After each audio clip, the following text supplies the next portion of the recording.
And you can hear the honks of support, ladies and gentlemen, on this rainy Sunday in Philadelphia, Pennsylvania, day 12 of the Pennsylvania circumcision crisis protests. Hello, Brooke Fogel. Hello, Dula Lee in Michigan. And Brooke, we met you a few cities ago. You can see we have a great turnout of local families. Ladies and gentlemen, we're going to talk to everyone. Just let a few more people hop on this live broadcast. We'll go up the street here, and I'm going to introduce you to Rachel. Rachel is here talking to Stephen. And hello, Carl. Carl in Europe. Rachel, thank you. You drove down drove up Richmond, Virginia. Yes. What's that, about a 4-hour drive? Yeah, 4.5 hours. It wasn't bad at all, but I'm glad to be here and support the cause. I'm so glad to finally meet the Bloodstain men for the first time in 13 years. Yeah, glad to be here. Rachel, why does it matter to you so much to put that kind of time, spend a day of your life driving here to join the Bloodstain men on the front lines? I mean, there's so many reasons to support this cause, but I think that children deserve to keep their whole body. It's a basic human right. I mean, we wouldn't do this to an adult. We wouldn't do it to an animal. We have to start respecting our children. Otherwise, they're not going to grow up to be people who respect others. And you have a very interesting story how you became aware of. Let's turn this way so I get the intersection behind us and the wind out of the microphone. So you have a very interesting story of how you actually became aware, if I recall, of circumcision when you were in kindergarten. Yes. Unbelievable. Tell us that. Yeah, so in kindergarten I had a friend. One of my best friends was Jewish. At the time I didn't know what that meant. I wasn't very religious myself. And she just had a baby brother, and we were invited to the bris.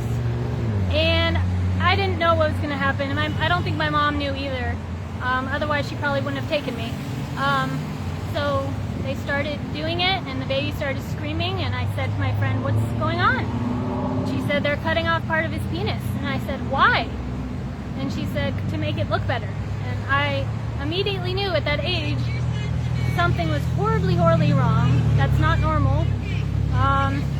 And that was where it started. And then, you know, years passed. It didn't really come up. And then in high school, I just randomly decided to, you know, look it up.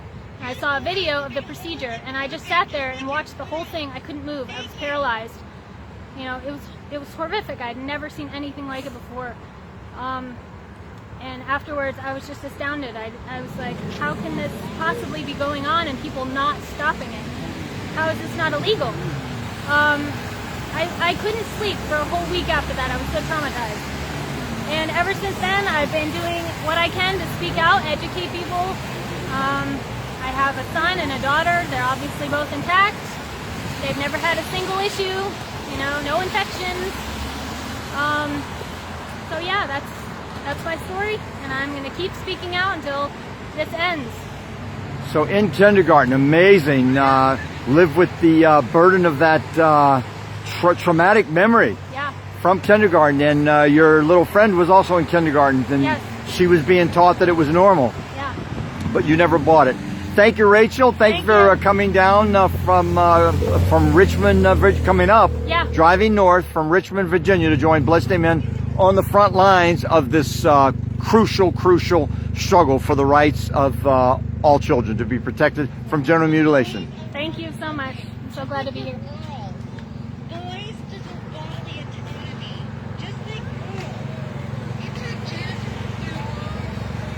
And ladies and gentlemen, I'm very pleased to, we'll give Emily a minute there.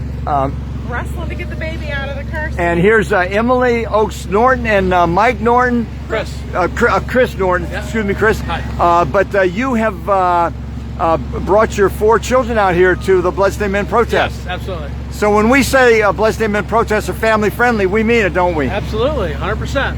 Did you have any hesitations about coming out and joining us, Chris? Absolutely not. No, absolutely not.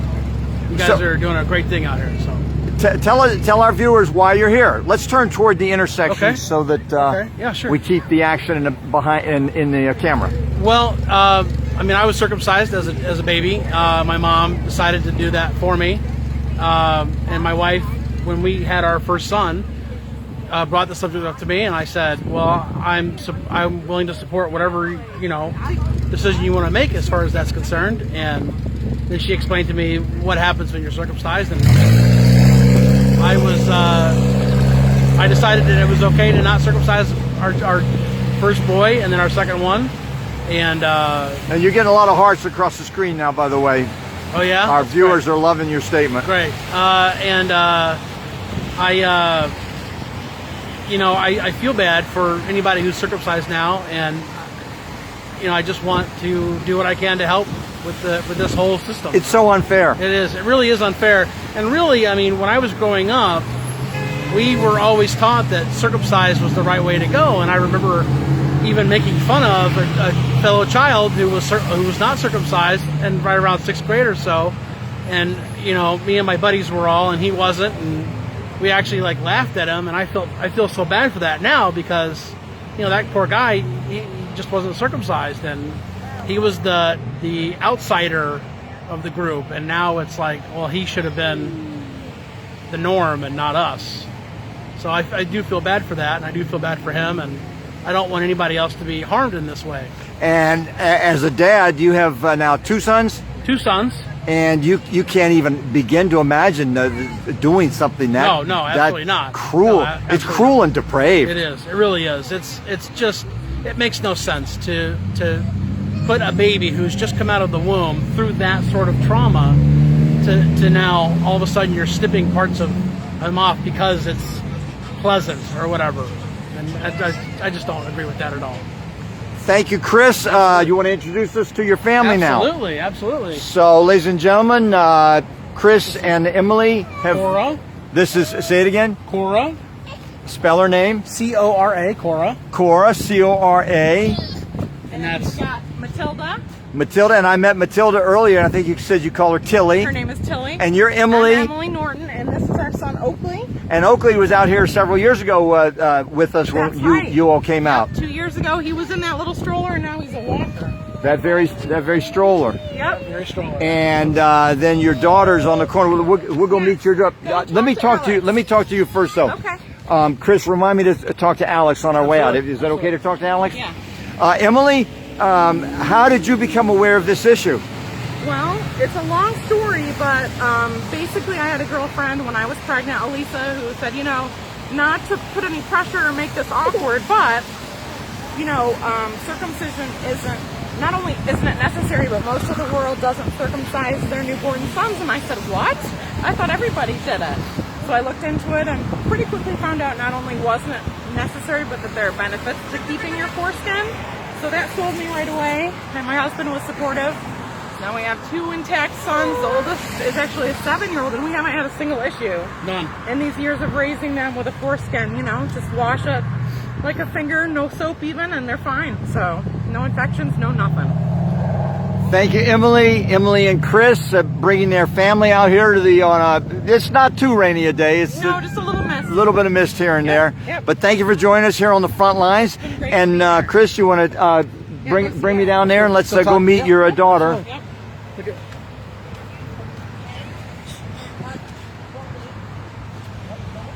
And ladies and gentlemen, pleased to introduce you to Chris and Emily's daughter, Alex. Alex, thank you. And thank you for being out here with your parents and bringing your family out. And your sign says foreskin theft, and there's a thumbs up. Thank you, Chris. Absolutely. Thank you for joining Bloodstain Men and bringing your family out here. You know how important it is. Yeah, absolutely. Because this is a family movement. It is, 100%. And Brooke Fogel says, thank you for your testimony. Love seeing families joining in. Yes, Brooke Fogel, thank you. And ladies and gentlemen, this is Suzanne Starkman. Suzanne, let me turn this way so that we get the intersection. Okay. And people can see what we're doing while we're talking. Okay. Suzanne, you've been an activist, you told me, for a long time. Yes, I started learning about the horror that is circumcision when I was pregnant with my oldest, which was in 2001 and 2002. and I've been speaking up and out ever since. In 2009, I had a family member who was due with twin boys, who I shared information with, and promptly she cut me out of her life. Wow.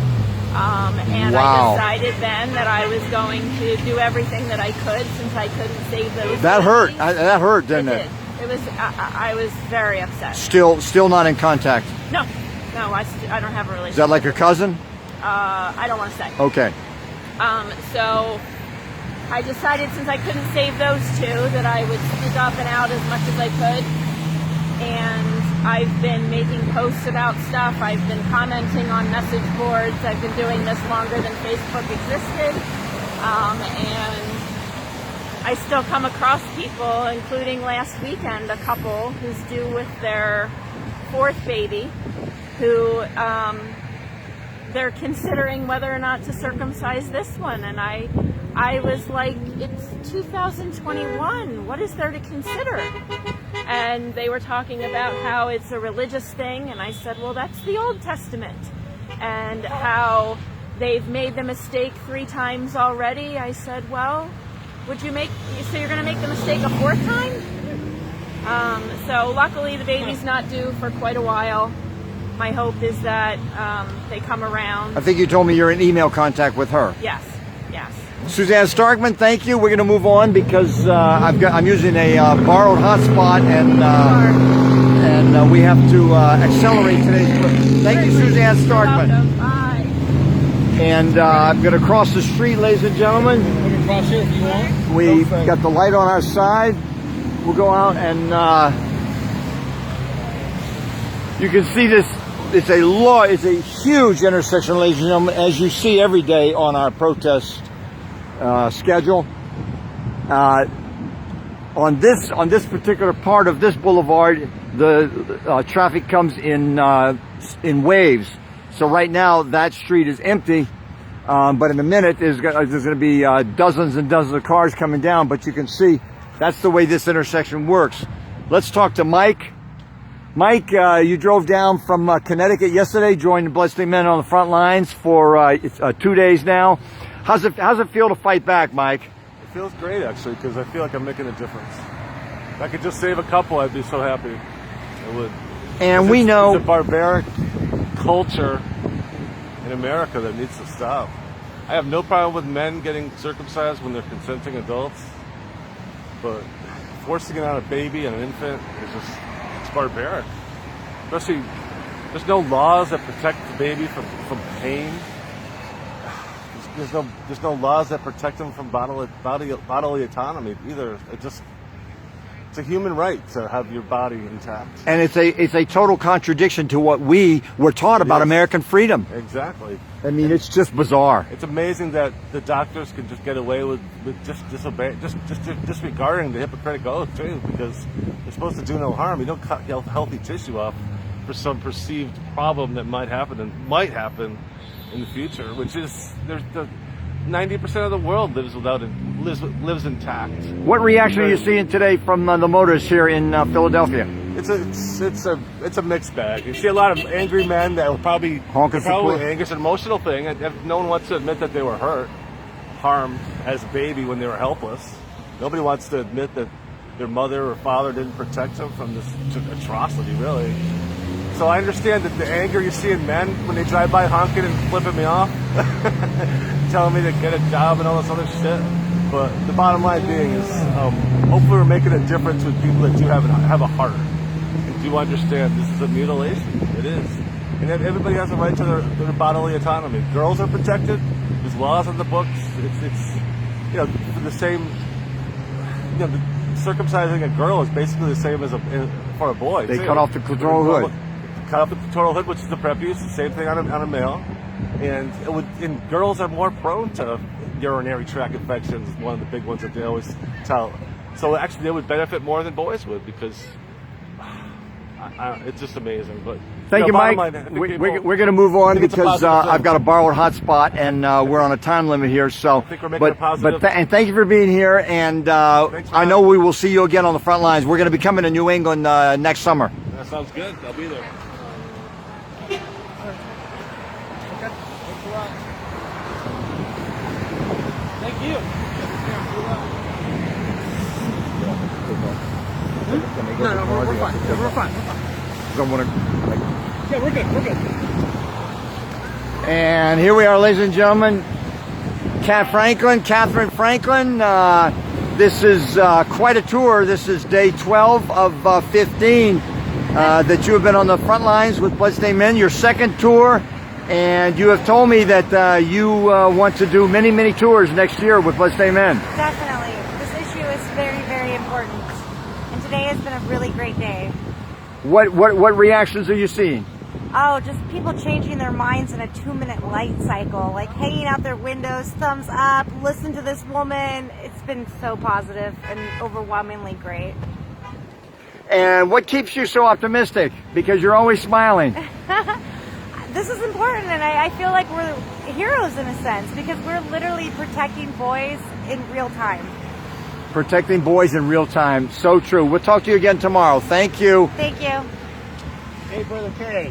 Jeff Graves from Los Angeles, ladies and gentlemen. Talk about commitment. This man flies out from Los Angeles to spend 4 or 5 days with Bloodstained Men on the front lines. When are you returning home? I'm going to fly home tomorrow. So you're going to be out there tomorrow with us, or? I'm not going to be there tomorrow, but I'm going to fly home tomorrow. Okay. So I won't be with you tomorrow. Sorry about that. How's it feel to be out here fighting back, Jeff? You know, it's just wonderful to be here. Let me turn this way because the wind, I think, is I blowing. love being here with the people that we're with. We got a great group of guys and girls. And children, and families. some little kids, too, yeah. And we get getting a lot of positive responses from the people driving by. I really enjoy it. Yeah, I do, too. Having a good time. Thank you, Jeff Graves, and I know we will see you again on a future tour. Without a doubt.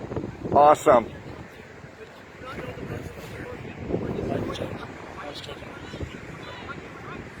And here's David Atkinson. We may be able to listen in. David Atkinson is having a conversation with a motorist who appears to be, I'm not sure if he's berating him or not. She has announced to me that she is guilty of sexual mutilation of a child's penis. So, she's not very friendly.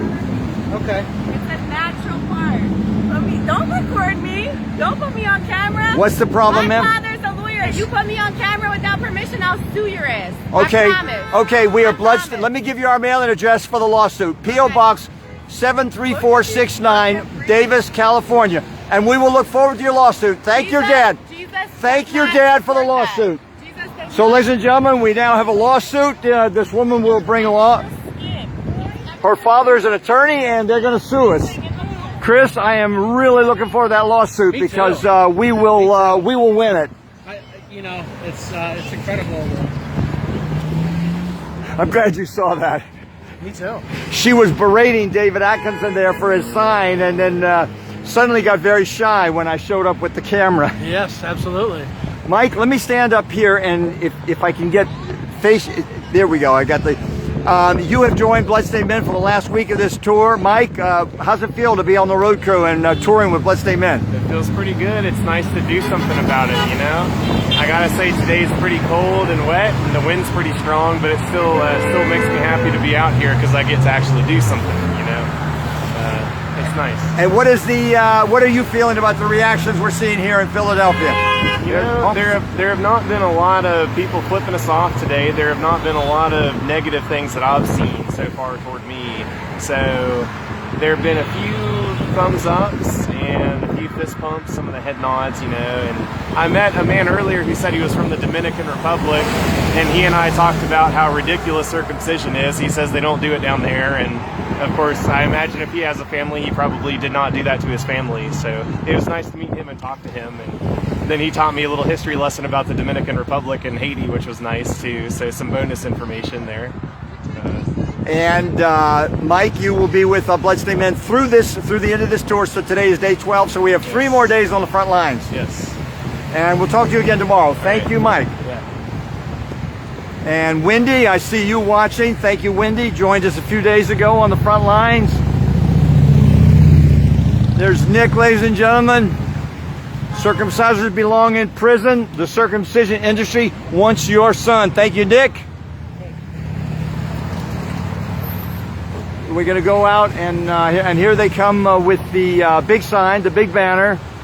Jeff and Catherine Franklin are carrying the big banner across the street. I'll get behind them and let you see when the motors are turning. This is what they see. You can see they're coming at the big sign. It's circumcision, cruelty to boys, and you can see how the traffic then backs up at the lights, ladies and gentlemen. I was telling you on the other side of the street how the traffic came in waves, and that's the wave of traffic between the lights there across the street. And you can see we have a number of on the opposite corner where we started.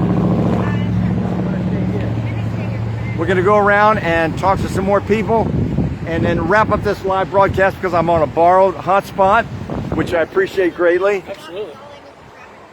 But you can see, ladies and gentlemen, this is what Bloodstain Men does. Wendy says I missed the crazy lawsuit threat. Wendy, it will be when this is over, I will save the video and you'll be able to go back and see it. But I gave her our mailing address, and I'll look forward to that lawsuit.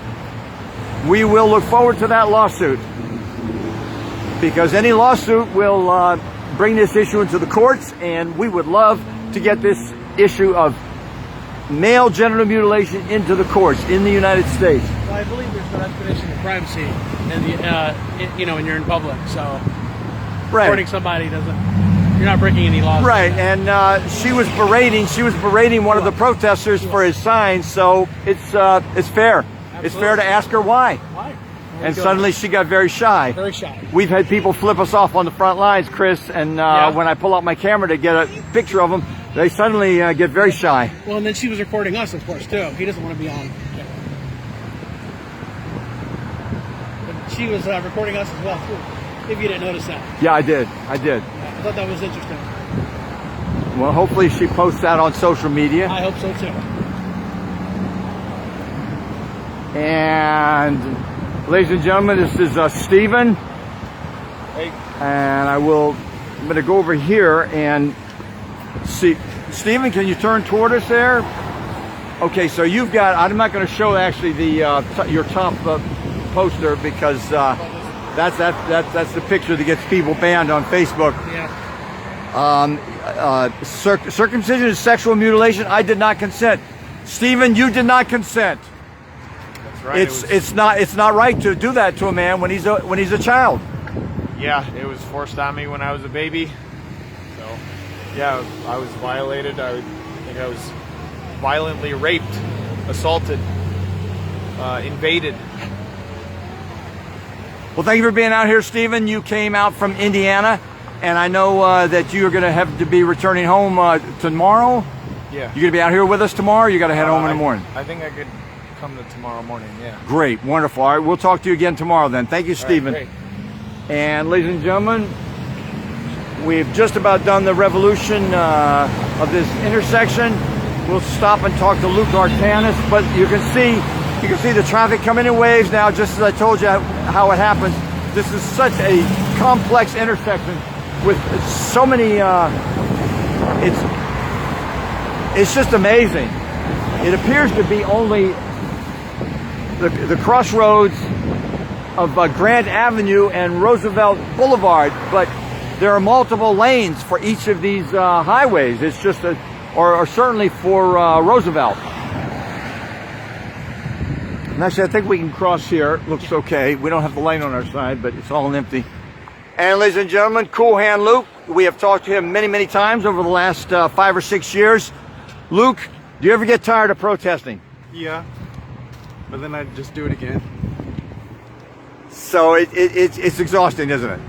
Yes, and it's exhausting, but it's inspiring. So because you can see a baby being saved. Let's turn this way so that I mean? people can see where you point. You're pointing at if all you these. look around and you see another activist handing out a card, you see a baby being saved. And you look over there and there's another baby being saved. Just all around. And so that keeps me going. Knowing that we're having an impact and making a difference. And that there are enough people with open minds to care. Right. It'd be a terrible society if no one had an open mind. I heard something new today. I was holding this sign, the "I want my foreskin back," and a woman drove by with kindness and sincerity, and she said, "You should have it back. You should have it back." And I'd never heard that before, and it made me feel good. It's similar to the slogan we sometimes hear: "You should have your whole penis," or "You deserve your whole penis." And Luke Artanis, hold that out for us, that side of the sign. Yeah. And you have actually gone viral in any number of social media posts with that very sign and that very pose. And you've actually, a lot of those posts ridicule you, don't they? Yeah. That's fine. How do you feel about that ridicule?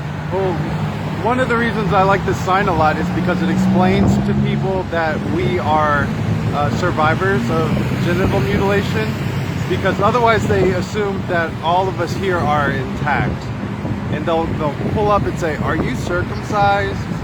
But this sign lets them know what's really happening out here, that it's people helping other people to protect their families. And we are here to help the American people, Luke Artanis. And we are. And we'll talk to you again tomorrow, Luke Artanis, from the front lines of this struggle for human rights in the United States. Thank you, Luke Artanis. Thank you, Luke. So, Chris, we have come to the end of this live broadcast. You've been kind enough. I know that you've been out here several hours with your family, large family, and you've got 2 more at home. We do, yes. Thank you so much for you set up the hotspot for me. I actually left my hotspot in the van with all the hustle and bustle of getting out here on the front lines on a rainy day. But Chris came forward with his hotspot. Thank you, Chris. Thank you for bringing out your family. And I'm just going to finish with a few video shots of this intersection from here. And drive safe going home. And thank you for coming out with Emily and your beautiful family. Thank you. And thank all the kids for us. We will, absolutely. So, ladies and gentlemen, that is today's broadcast here from the front lines in Philadelphia, day 12 of the Pennsylvania circumcision crisis protest. You can see the 3 cars facing us over there. And as we watch it, you can see the cars coming up. I told you that it comes in waves of traffic because of the light pattern down the block. But you can see all the cars coming down the highway, and you can see how they are starting to back up, and that will continue until the light changes. You can see then traffic. I'm not sure why there are 2 lanes here, but I believe they come from different different roads down the block. This one's more of a long turn access. This one's going to be letting you turn off the highway. So this one just does more heavy traffic. It doesn't turn. And this one out here does the turning. So you can turn off the highway. And ladies and gentlemen, we actually did not get to talk to Danny Alexander and David Atkinson, but we will talk to them tomorrow. I generally manage to get everybody into the live broadcast, but it's a big intersection, and I'm going to sign off. But we will talk to David Atkinson and Danny Alexander tomorrow. David Atkinson would have told me where we're going to be tomorrow. I'm not sure which city it is. We're in the Philadelphia suburbs tomorrow, as I recall. But you can see, ladies and gentlemen, this is what we do out here on the front lines. Please go to bloodstainedmen.com. On the internet, on the right side, you will see a drop-down menu. You can donate to Bloodstained Men. Hello, Alon Sivrani in Israel. You can donate to Bloodstained Men through PayPal, and your donation, any amount, will help fund these protests. You can also go to Bloodstained Men and Their Friends on Facebook, and you'll see the fundraiser tab. Hit that, and you will see my birthday fundraiser, along with a number of other fundraisers. You can donate to any of them. Your donation, any amount, will go to Bloodstained Men and Their Friends. But I would appreciate your donation to my birthday fundraiser. My birthday is on October 22nd, and every dollar goes to fund these protest tours across the United States. So thank you, ladies and gentlemen. Signing off here from Philadelphia, Pennsylvania. I will see you tomorrow for day 13.